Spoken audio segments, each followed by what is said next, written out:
On March 26, 2021, at an airport in California, chaos erupted in an instant. A large truck suddenly veered onto the runway for unknown reasons, just as a fully loaded passenger plane was accelerating for takeoff. The captain had no time to react. The aircraft slammed directly into the truck, tearing it apart on impact.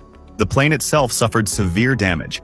Explosions rippled through the fuselage, and flames burst out, turning the runway into a scene of disaster. In the midst of the chaos, the captain instinctively pulled the nose up to its limit, trying to get the aircraft off the ground. Somehow, the plane lifted, but the situation was already spinning out of control. He immediately called for support, and several fighter jets raced toward the scene, ready to assist. But the passenger plane had already climbed thousands of meters, and the captain knew he was on his own. With the autopilot engaged, he gripped the control stick with all his strength, fighting to keep the aircraft steady. Beside him, the co-pilot frantically contacted the control center, reporting the extent of the damage and the aircraft's trajectory. Yet the situation grew worse by the second. The plane had begun to lose altitude, and the captain felt it sinking steadily toward the ground. He tried repeatedly to gain speed and lift, but with an engine blown out and the fuselage losing power, the aircraft simply couldn't climb. As the ocean and coastline grew closer beneath them, the captain's expression darkened. Returning to the airport was no longer an option.